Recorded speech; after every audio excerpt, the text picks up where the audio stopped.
Thanks. 21. The Industrious Rich Man.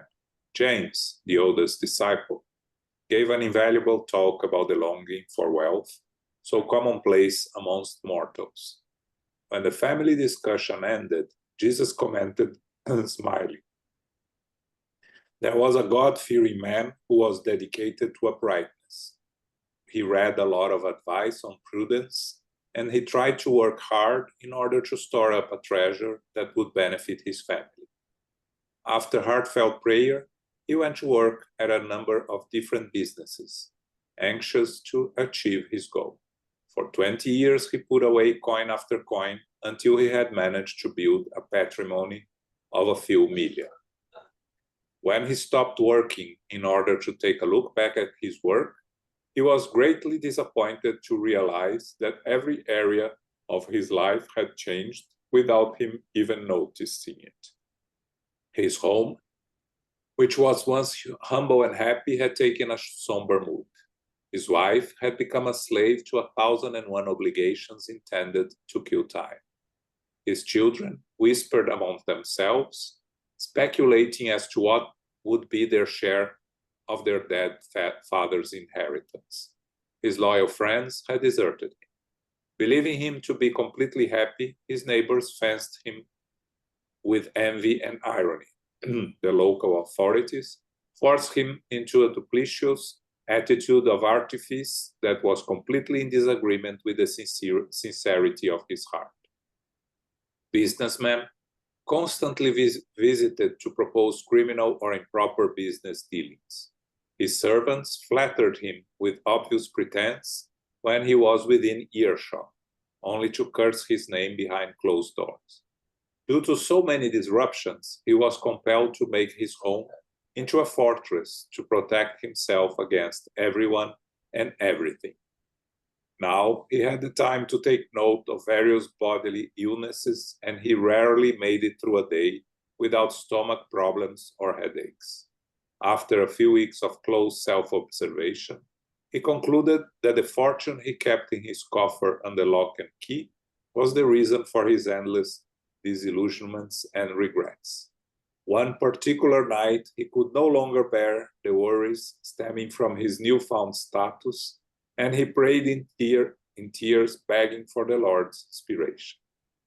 After the moving prayer, an angel appeared to him on the evanescent screen of a dream and said to him compassionately, "Every fortune that flows like the crystal clear waters of a spring is a living blessing. But all wealth that lies in useless repose is a poisonous well of stagnant water. Why did you demand a river when a simple cup of water was enough to quench your thirst? What inspired you to stock granaries to overflowing when a few grains of wheat were all you needed for a meal? What made you hoard hundreds of pelts around the home when a few bits of wool were enough to warm your grave-bound body? Go back and convert your coin chest into a miraculous coffer of salvation. Extend the joys of work, build schools to sow spiritual light, and distribute happiness to the multitudes. On earth, money is only worth the good it can do."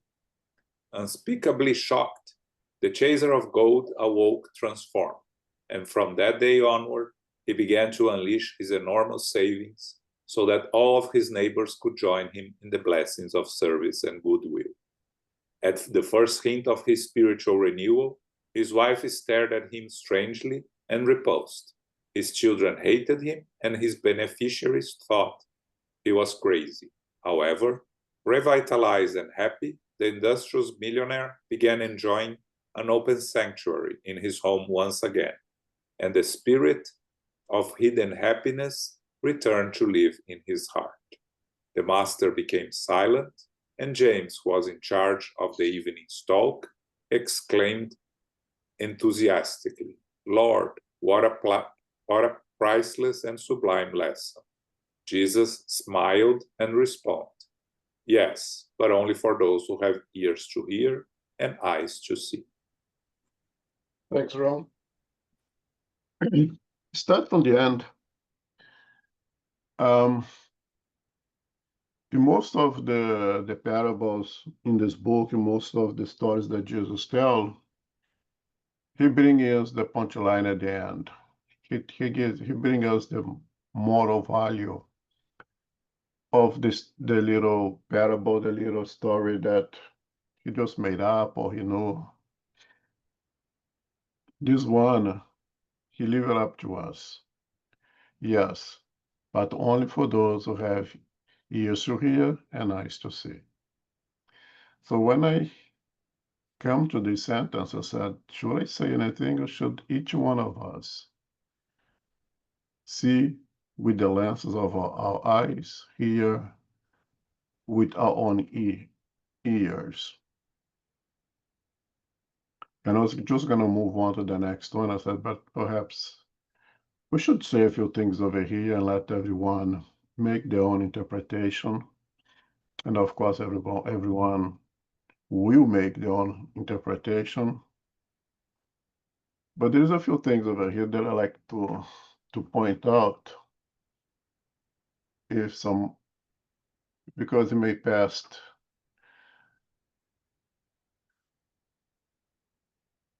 without perception for some people. The first thing to understand here is this was by most standard, a good citizen, a good man of the society, a good family person. By most standard, nobody would really point fingers and call him a bad person, a bad family man. Because unfortunately, at that time, and perhaps even today in many societies, the man who works hard and provides for the family, period, is a good man, right? And he had his faith. He was a God-fearing man, right? But unfortunately, that fear, as we can see by the reading, or that faith, was a faith without reasoning. It was a very dogmatic faith. He read a lot on advice on prudence. So, I mean, there's a man who was reading and perhaps was reading things and take everything in a very literary sense, not understand that all the scriptures are parables, metaphors to bring us valuable moral lessons. The scriptures does not come to teach us how to build fortune or how to get rid of fortune. It comes to teach us the value of work, the value of fortune, the application of wealth, and we have to have the ability to read between the lines and not take things literally. And if someone does read even the Gospel of Jesus, right, one would do what this man is doing or would not seek to have any wealth because it's harder to pass through the eye of to the camel to pass through the needle to the eye of a needle than a rich man go to heavens, right? But we do understand that is you have to know how to read those topics. And if you read chapter 16 of the Gospel in accordance to Spiritism, it's not possible to serve both God and Mammon. You have a very good understanding of what Jesus meant by that. So he was a God-fearing man. He had his faith, but it was a dogmatic faith. And he had a lot on the device of prudence. Prudence, no one will deny, is a very good thing. To be careful, to think of tomorrow, to not take big risks, or take only very calculated, well-thought risks. It's prudence, it's good.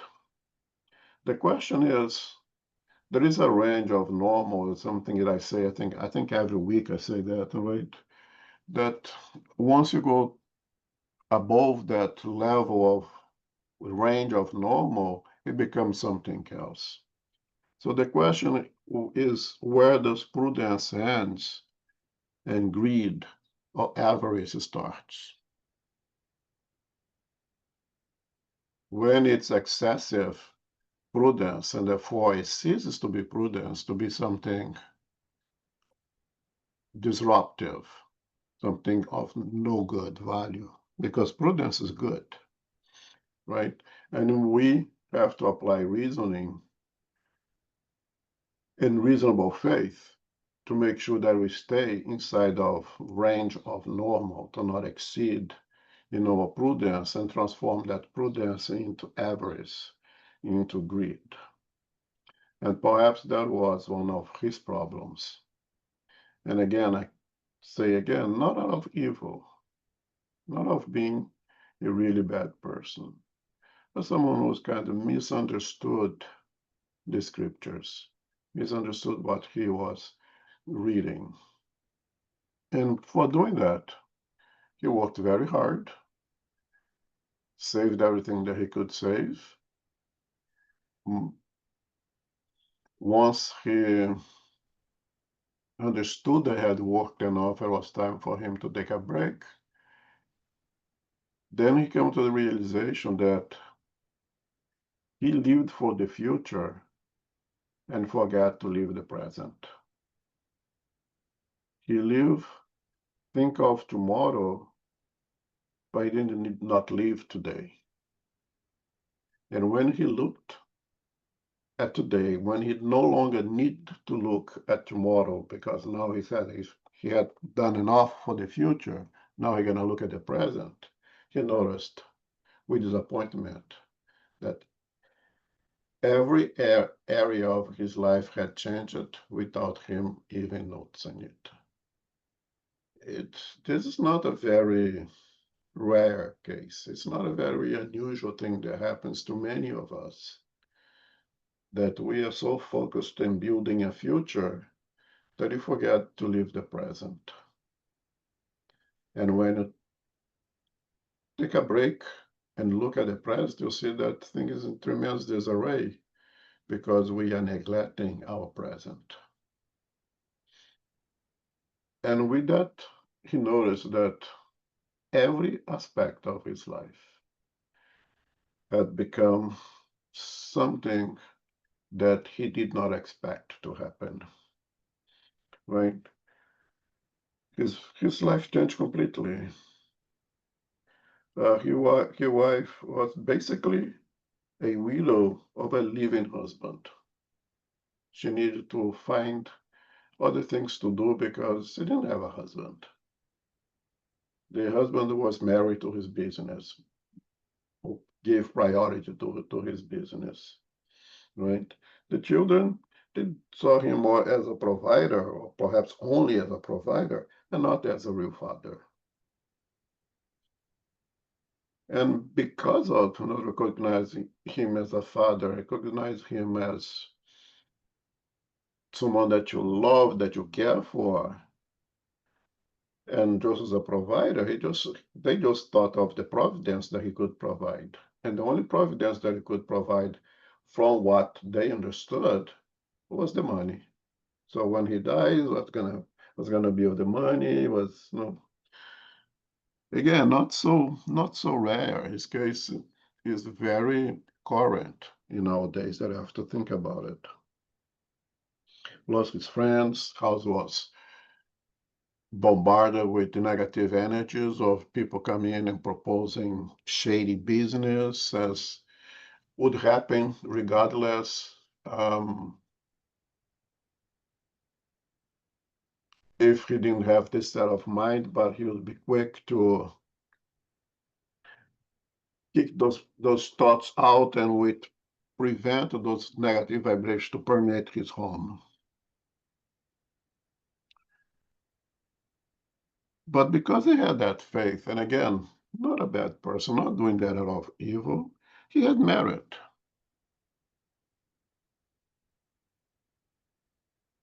And because he had that merit, again, a divine justice, divine providence is very benevolent. It's like it looks for all the reasons to provide something of good. And because he, again, was a man of some kind of faith, was not a bad person, he prayed and asked for clarity. He asked for some kind of understanding. And ask you, and you be answered, and knock and you opened.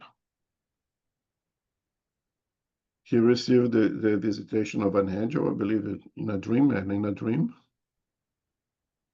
and he received the clarity that he needed. And the angel told him, every fortune that flows like a crystal clear water is a spring of a living blessing, for all wealth that lies in useless repose is a poisonous well of stagnant water.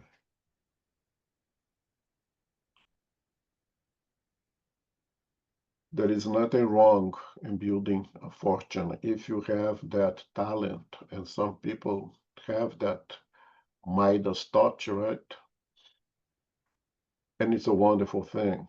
Again, if you go back to the Gospel according to the Spirit, is when I say that because you just read that this week in our Gospel at home, and you read the detachment from earthly possessions,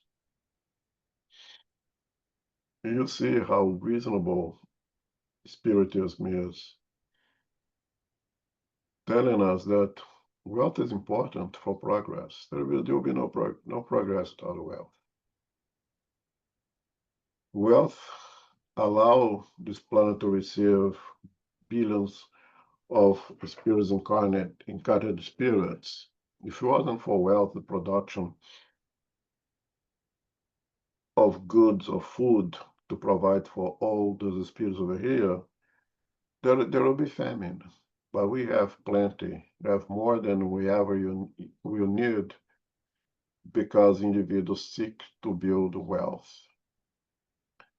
Technologies, advancement of technologies, those companies who advance technology for us, these are not philanthropic institutions. They are for profit. They want to gain for what they provide. But in that process, generate progress, generate comfort for us, allow us to have this conversation at a distance. And without wealth, without the prospect of having a good return for your hard work, probably individuals would not put so much effort in developing all this technology, all this scientific advancements that we have. So no, we cannot blame wealth. We can blame ourselves of what we do with our wealth. And money needs to circulate. Going back to Emmanuel, money in society is like blood in the body. Circulating, it promotes life. Stagnating, it promotes death. If the blood starts running in vessels, you die. There's no other question. Society needs that energy circulating, that power circulating. When it happens, it's good. So every fortune that flows like crystal water over spring is a living blessing.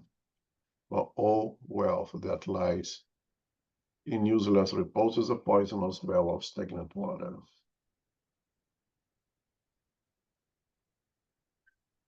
If each one of us have, I don't know, whatever number you want to put over there, $1 billion in the bank, and leave that $1 million in the bank doing nothing, what good is it for?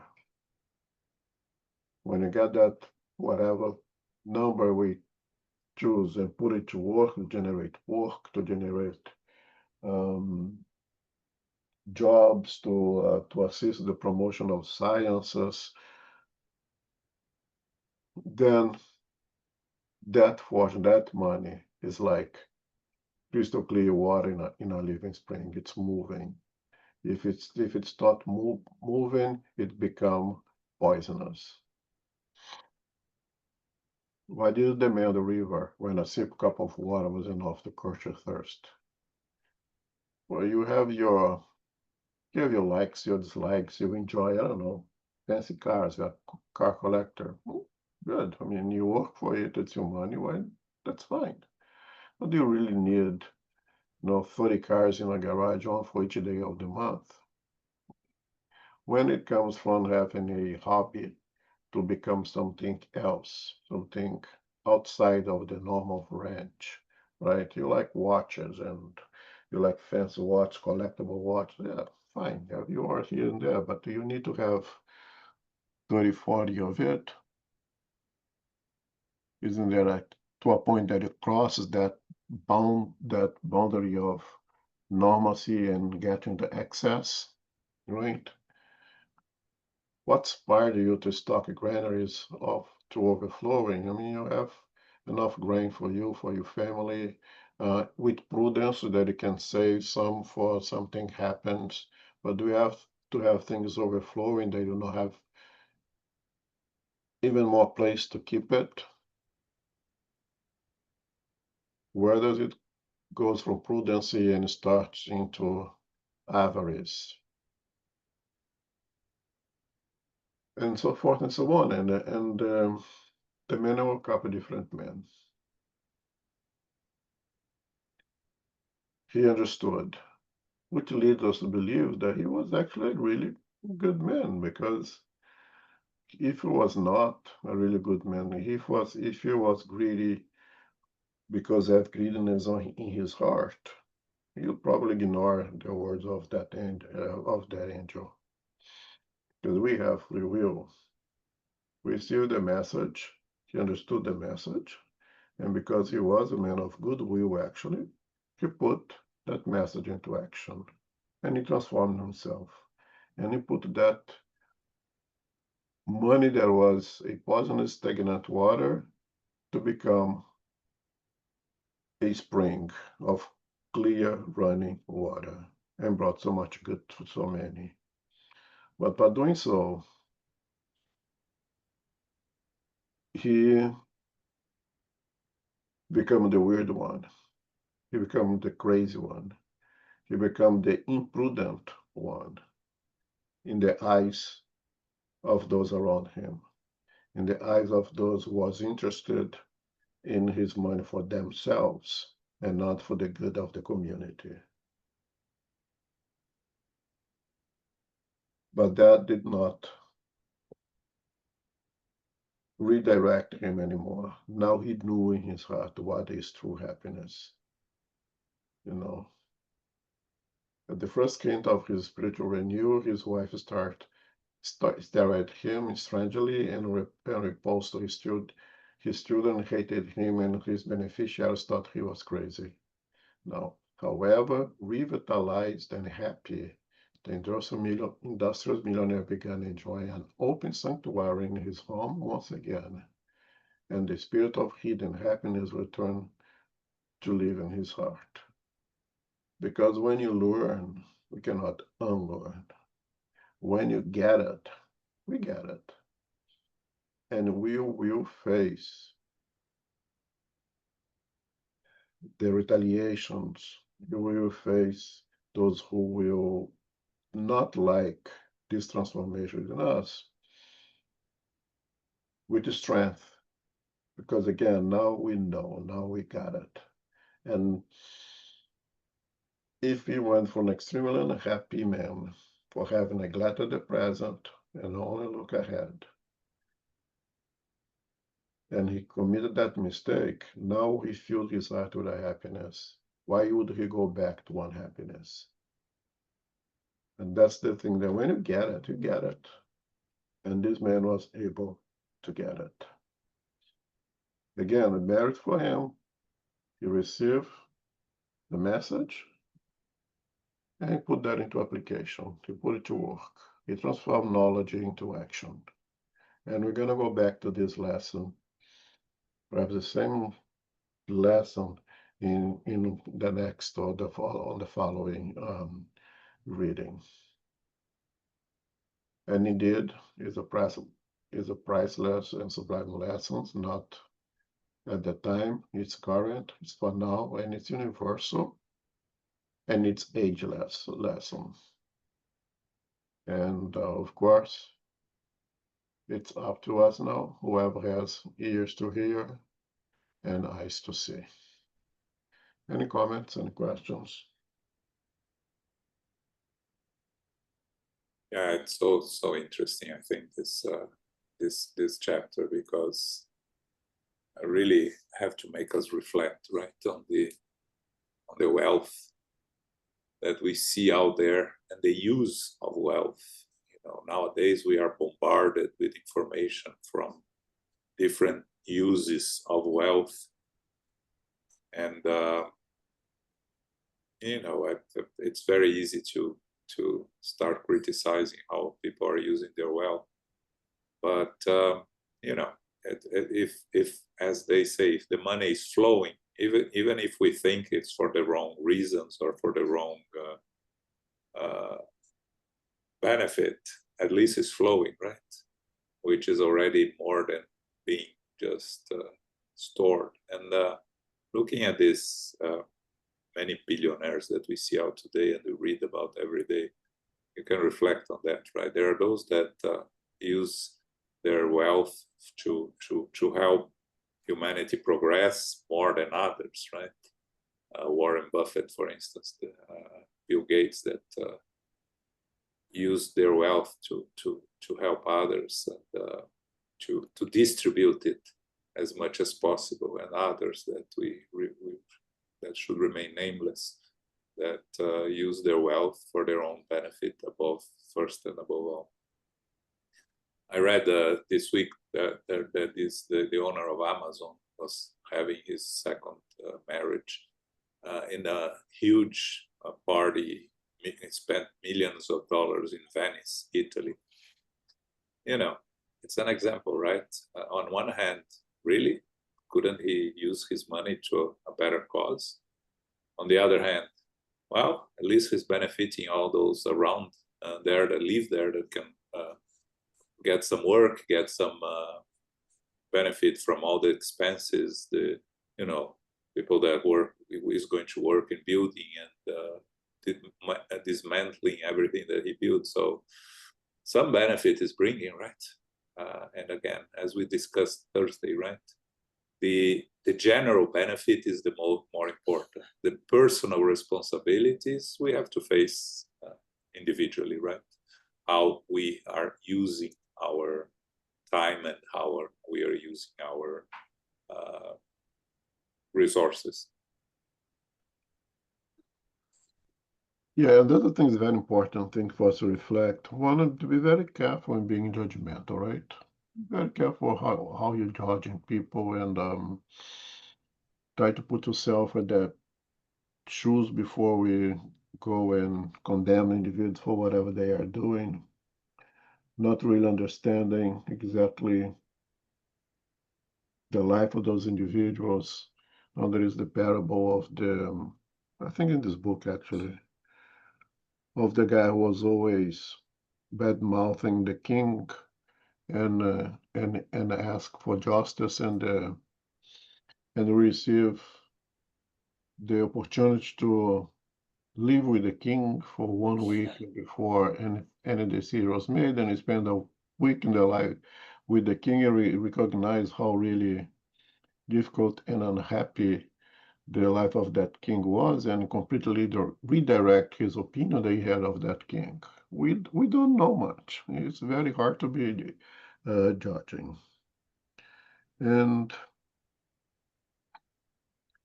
the important thing is the intention behind of the action, right? Then, again, divine justice is extremely benevolent, and we will use all the good reasons to give us a break in our mistakes, and the most important thing is the intention. And very important that if the intention is not the best, if the guy was doing that purely to satisfy his ego, and let's say with the example of this, in my opinion, crazy wedding, it costs so much, and the people, even the people in Venice, is not happy with it. But the people in Venice is benefit for it. How much money got inside of that place, right? And you have to make sure, and again, in going back to the range of normal and not exceeding what's normal, when does a reasonable analysis of something's happening stops and envy starts? Now let us look ourselves first and say, why am I saying this? Am I envy of this guy? Now, why am I jumping so rapidly into my conclusions over here and always sees the negative? Let me see what's the positive behind of that also. And as João said, the individual, you have to deal with his own things. The intention was purely for ego, for vanity, for a show off, whatever things. You have to deal with that. But as long as not really causing harm to anyone, honest work, money made with honest work, I think people can have these extravagances. And again, you have to deal with that extravagances. You have to deal with the analysis of when did you cross the range of perhaps normal to an excess. And that is between that individual and his or her own conscience. And none of us can penetrate that word.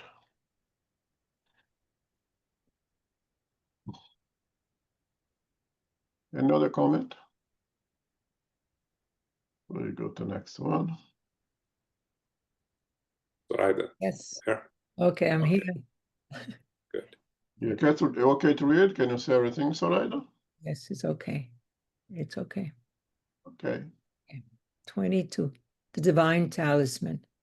The members of the household had struck up an interesting discussion about the sublime faculties that the Master demonstrated by healing the insane and the blind. When John and James' diligent mother, Isabel, asked without delay, Lord, might you be carrying some sort of talisman whose powers we can benefit from? Some kind of magical object that might help us? Jesus rested his piercing gaze on the woman and said laughingly, in fact, I do know of a talisman that has wondrous powers. By taking advantage of its miraculous resources, one can begin acquiring all the blessings of our Father. It enables one to discover the treasures of love that shine around us and whose splendor we cannot see right away. It unveils understanding wherever discord punishes hearts. It opens the door to revelations of art and science. It offers the possibility of radiant communion with the divine fount of life. It invites the blessings of meditating on holy things. It reestablishes relationships between conflicting parties.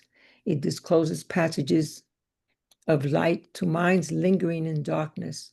It allows for the blessed spread of happiness. It is clothed in 1,000 opportunities for widespread peace. It reveals a vast network of pathways for wholesome work. It uncovers 1,000 ways to enhance our lives. It facilitates the soul's access to the thought of great masters. It enables communications with the heavenly fountainheads of intuition. What else does it do? Asked the Lord, placing the emphasis on the question. And after smiling complacently, he continued, without this divine talisman, it is impossible to start any work of light and peace on earth. The eyes of his listeners displayed expressions of amazement, and Zebedee's wife asked earnestly, Master, where can we get such a blessing? Tell us, we need this blinker of happiness. Then Christ added good naturally. This blessed talisman, Isabel, is something we all have. It is a time we are going through. Each minute of our soul is clothed in prodigious hidden power when we learn how to use it for the infinite good, because every rise and every fall, every victory, every defeat, all begin with the collaboration of the day. And before everyone's perplexed looks, he concluded, this is divine talisman that we should avail ourselves of.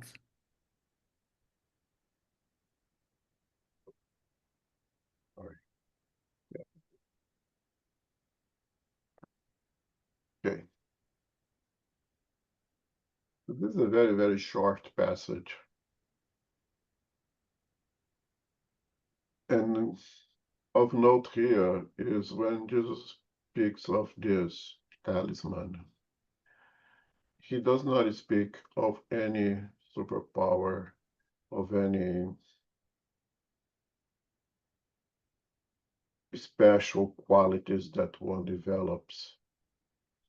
But he's telling us that this talisman allows us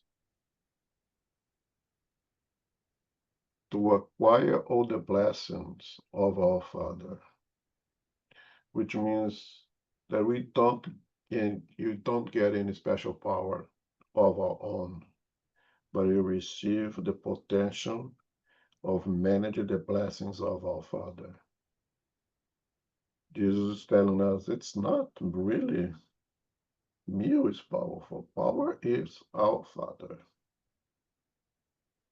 But with this talisman, I receive the possibility, the potential of using or taking advantage of its miracles resources.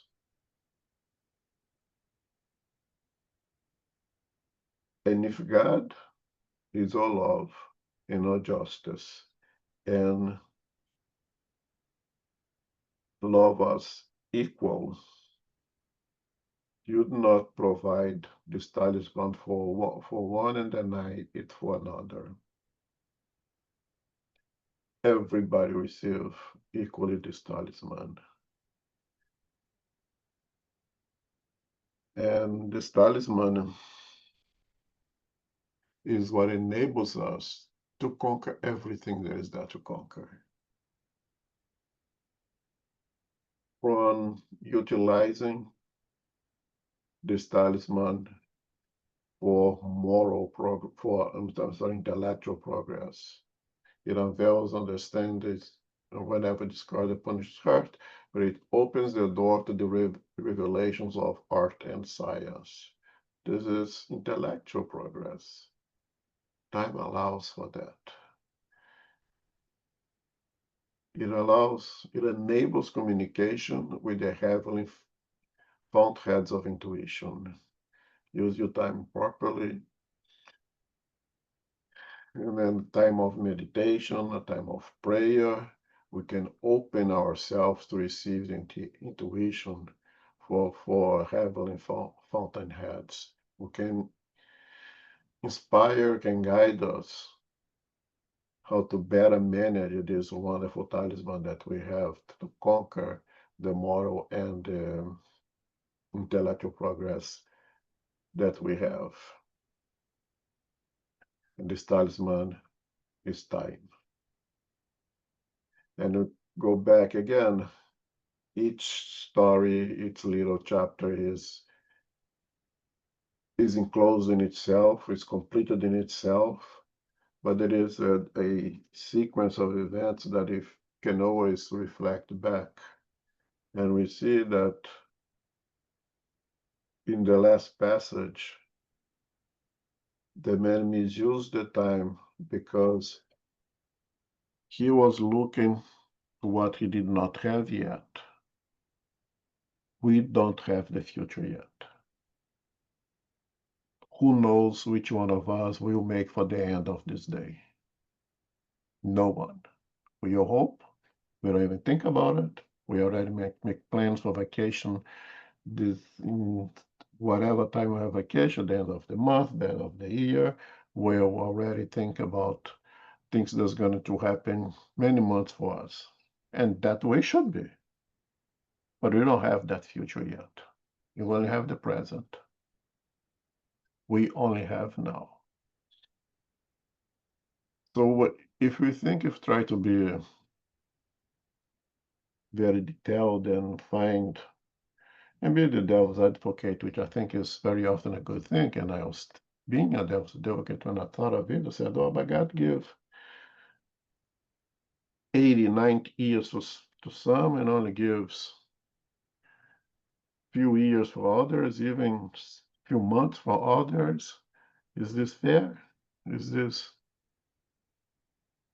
if it's come from God, yes, it's fair. And again, regardless if you live to be 25 or 35 or 95, you have the present. You have the now, you have the today. And this now, the today, you can accomplish all those things. And if you accomplish all those things today, you already project a tomorrow in which there'll be a lot more open opportunities for you. You're gonna amplify your potentials because you accomplished what you could accomplish today, that what you have today. We only have today, we don't have tomorrow. And in that sense, God is absolutely just. Because if you're going to live to be 44 or 24 or 4, you have today. And today is what matters. Today is where you can conquer everything that you need to conquer. And if you use today wisely, and God takes you back today, back to the spiritual world, you go with a clean conscience. And with a clean conscience, you find happiness in our spiritual existence. But if we messed up today, we create a conflict because we misused this great talisman that God provides to all of us.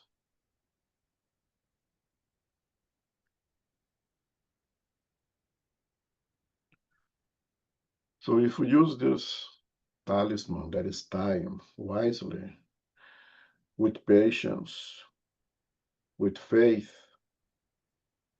we'll progress continuously in a linear uprise, intellectual moral progress. And each day we'll be able to perform better and better, more and more, because we have a larger bag of accomplishments, right? And you will be able to face and conquer greatest challenges. Challenges are good. I'm not talking about atonements. Talking about trials. Trials are good. Trials are what makes you move forward, right? And the more is your bag, the more knowledge you have, the better prepared you are to face more challenge trials that makes you better and better and better. And then this linear upwards progress that keeps moving up, up, up, up, and in a faster rate than with misuse today. So when Jesus speaks about today, that everybody have time, everybody have, it's not talking about how many years we're going to live, how many time you have ahead of you. It's talking about today. We all have this today. We all have it now. And the more we use this wisely, the more we increase our potentials of acquiring more and more things the day after day after day after. And if God chooses that, no, you're going back tonight, today, that's fine, because I use today and I'm in peace with my conscience. Comments, questions? It's a very short tale, and I think being just like one topic, being time, absolutely valuable. I don't find that many things to talk about it.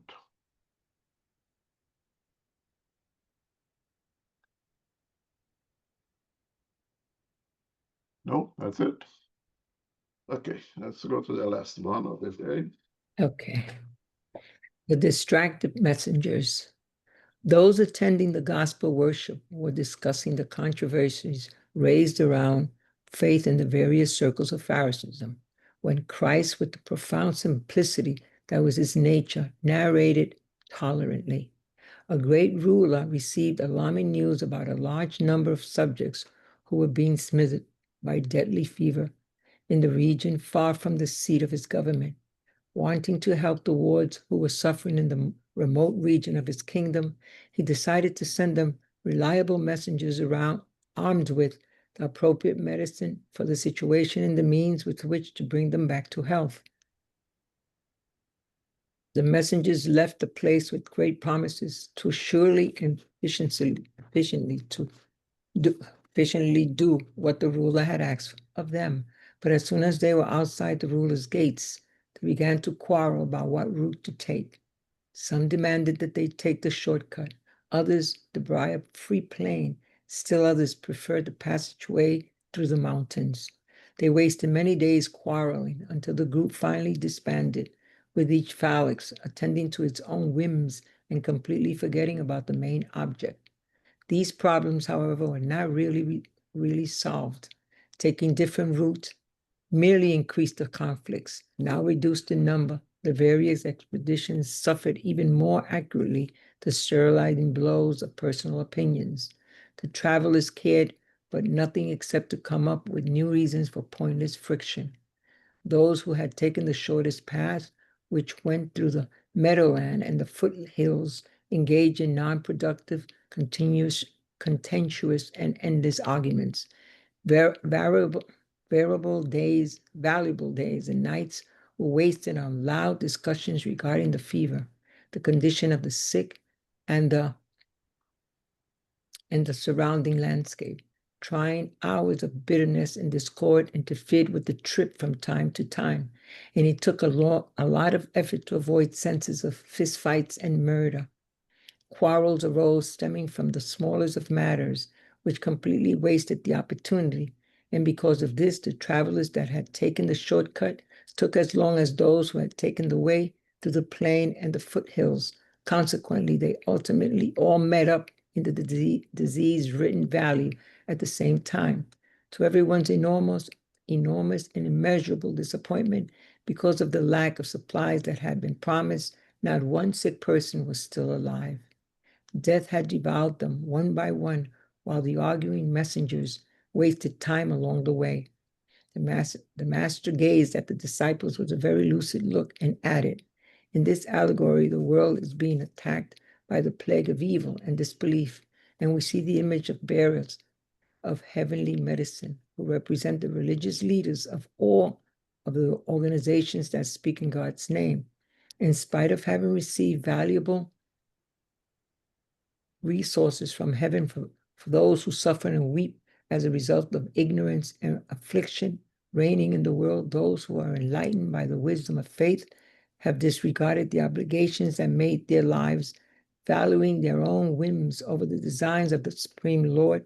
They go to extremes in all kinds of verbal altercations, while they feed disorder, carefree and distracted, those in need of light and help grow weak from the lack of aid and dedication. And patting the head of one of the children at the meeting, and upon whom all the hopes in the sublime future were focused, he concluded, smiling and calm, as advantageous as discussion might be, it should never distract us from the work the Lord has given us to do. Thanks, Loreto. Yeah, I think this is a very, very, very powerful reminder. I don't think that we don't know everything that's being said here. I think most of us know just about everything that we read in this book. You just need to be constantly reminded of those important things and perhaps redirect our own energy, our own doing. Because of course, all those messages for each one of us.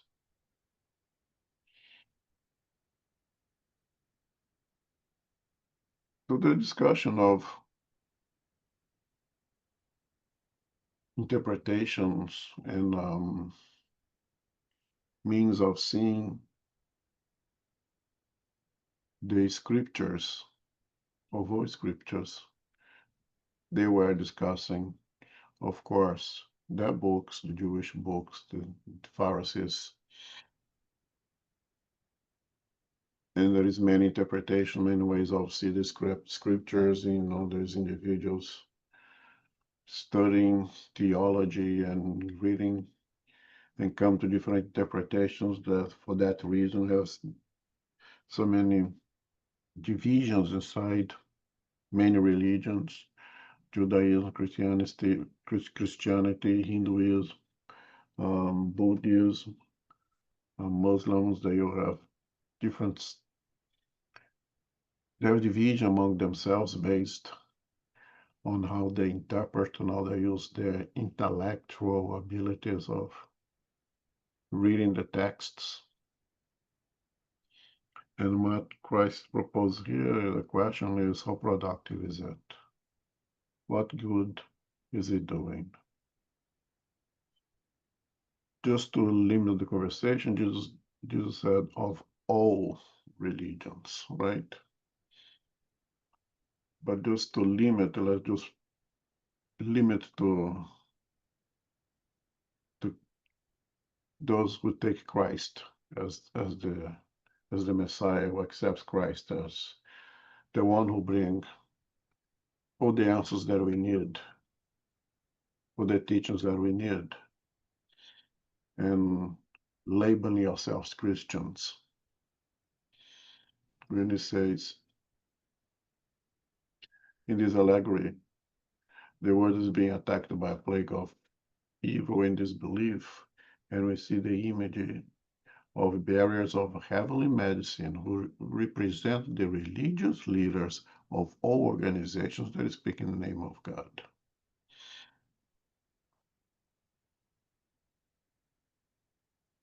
And just limit this conversation among us Christians over here, so we don't create controversies with other religions, let's say.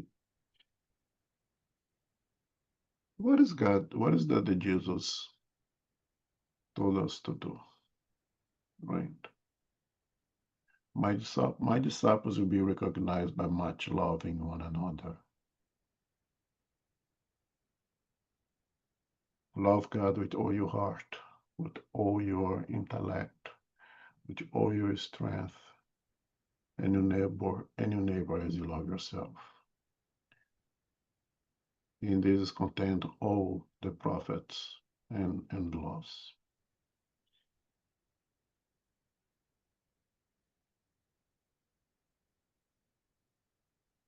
So could we have different interpretation of his gospel and not limit only to his gospel, not going to the other gospel?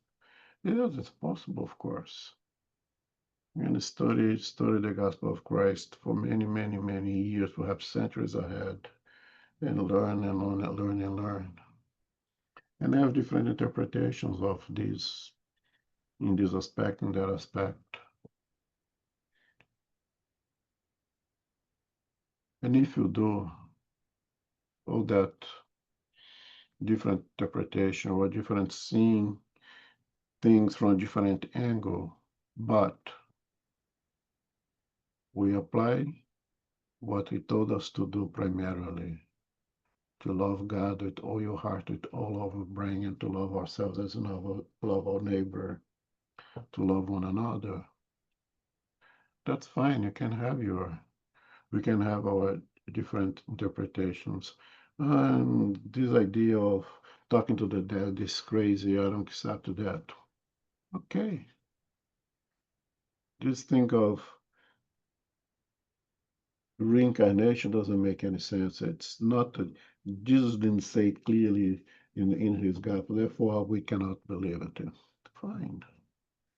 Are we loving ourselves? Do we put this thing, love God with all your heart, with all your brain, with all your strength, and love yourself as you love your brother as you love yourself?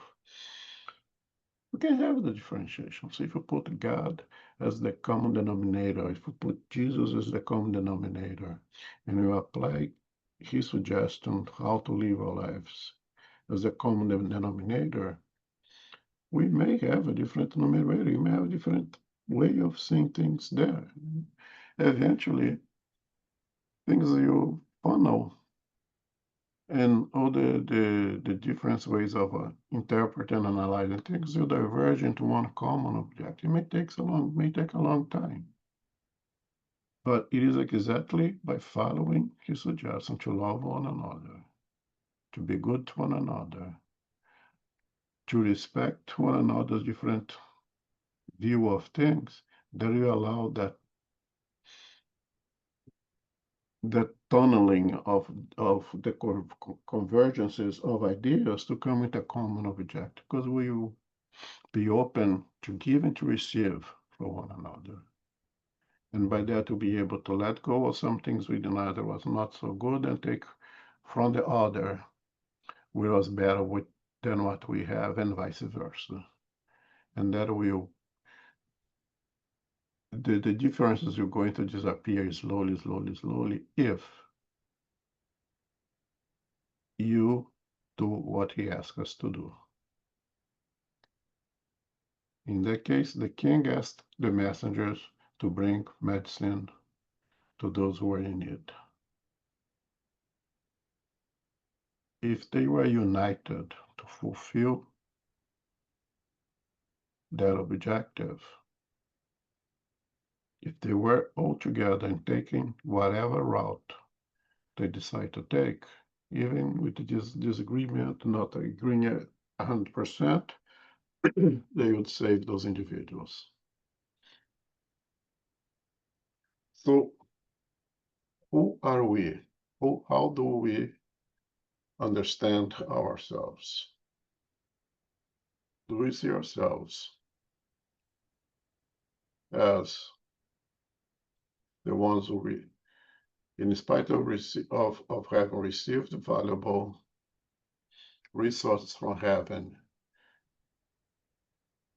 for those who suffer and weep as a result of ignorance and afflictions reigning in the world, those who are enlightened by the wisdom of faith have disregarded the obligation that mark their lives. How do we see ourselves? Do we see ourselves one of the messengers who receive the resources from heaven and have the responsibility to go and assist those who need it? Or do you see ourselves as the ones who are still in affliction that results from our ignorance? I think that this is each one of us have to make. Oh no, I'm the needy one, you bring for me. Or I'm the one who have enough in my package that I can provide, that I can go and help to heal, help to bring some understanding. So, and I was thinking of the time that we spend these days listening to lectures and symposiums and this and that. How much are we contribute as one of the messengers of the Lord? Bring assistance for the need, bringing some degree of enlightenment for the ignorant, bring some degree of consolation for those who are desperate. How all the understanding of structure and of the perispirit and the communicability between the plane of existence is contributing to bring to alleviate some pain for those who are suffering. It's a decision that each one of us have to make, right? Not take anything away from seeking more and more understanding and knowledge. It is important. But what about the application of that knowledge? What about the application of his suggestion of love one another and to do to others as we'd like them to do for us the same situation? How proactive are we as a messenger? How long do we seek to be the student to the ignorant one who just needs to get to receive when we assume the position as a messenger? I think it's for each one of us, of course, to think about it and decide which side am I? The side of the ignorant one who is afflicted, or the side of the messenger who is able to alleviate affliction? And how much are you wasting our time in useless discussion and accumulating useless knowledge if that knowledge is not put to work?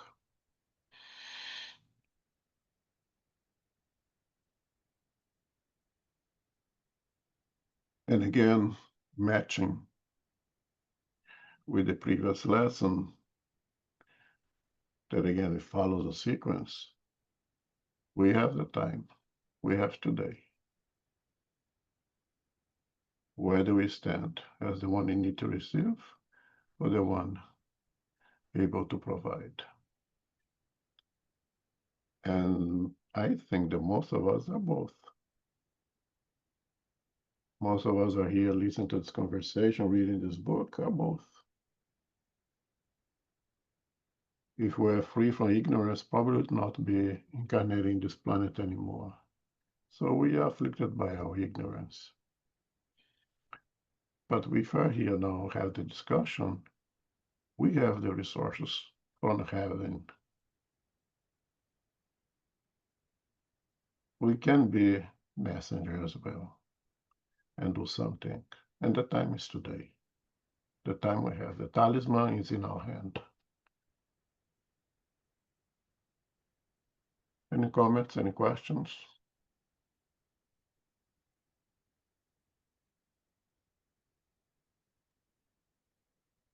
It's only 9 after 12. I'm not gonna go to the fourth one because I didn't prepare for it, of course.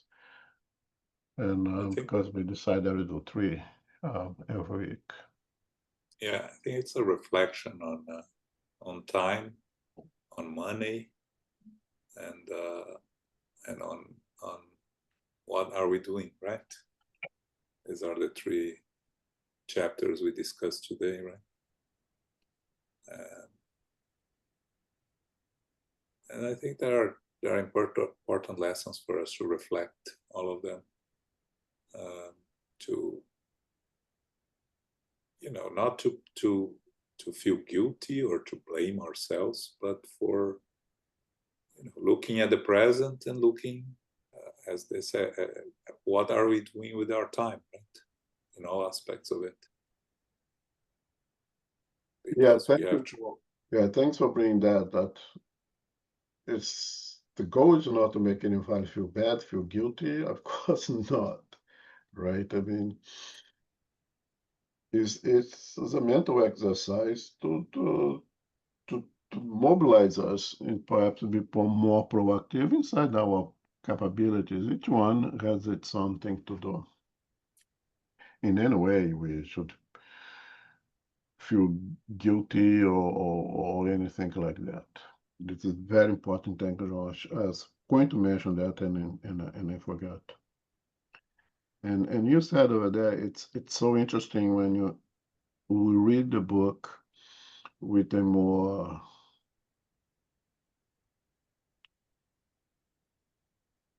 with a view, with seeking to study everything. We see the sequence of each chapter and see, although again they are completely independent, how it follows a a progression of teachings for each one of us, right? Just as over there. All three lessons is connected to one another.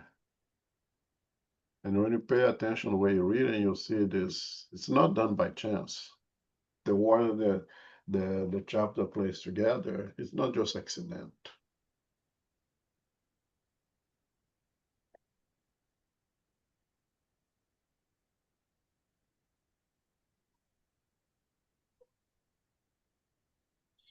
Is there any more comment? Any question there?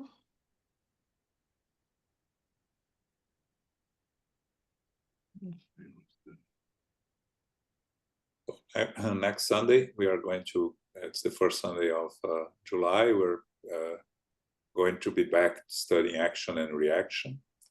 Chapter 7, an invaluable discussion. 4th of July this year falls on a Friday, so it doesn't interrupt any of our activities. We will have our study on Thursday. We will have our study on Sunday. Okay. Okay. Anybody else? All right. Carol, can you close with a prayer? Sure. Thank you very much, Elmo, for hosting for us today. Thank you, John, and thank you, Sarita, for reading for us also. Most appreciated, and everyone who is here and participating. Infinite Creator and Divine Providence, we give thanks to be together again for our studies of the book Jesus in the Home, chapters 21, 22, and 23, the topics being the industrious rich man, a talisman, and distracted messengers. The true treasures are the great value of work and prudent applications of money and wealth. Beware of excessive greed and avarice, which may bring neglect of the present moments with our families, our friends, and community. Wealth can be also a great generator of comfort, technological advancements, and the distribution of goods and services. The circulation of money is part of the law of progress. Through goodwill, service, and balanced endeavoring, this is a universal truth. We each receive timely blessings of resources in order to play our individual role to progress each day.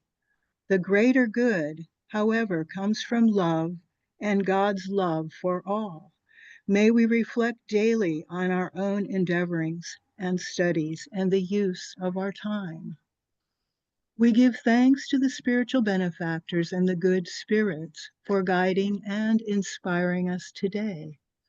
May we receive the love, light, and peace of Christ within us and for our loved ones, our teachers, our directors, our counselors, our mediums, our workers, and all participants. We pray for inner peace, and especially now for world peace, and for those who are suffering in the physical and spiritual worlds. We pray for our center, SGNY, and all spiritist centers throughout the world, that they may grow, prosper, expand, and be protected throughout the day and throughout the night. As we close, we humbly ask for safety and protection as we return to our family, friends, loved ones, and co-workers. May we go forth now and remind ourselves to be beacons of love, of light, of peace, of service, and charity, which is love in action. May peace and love prevail. So be it.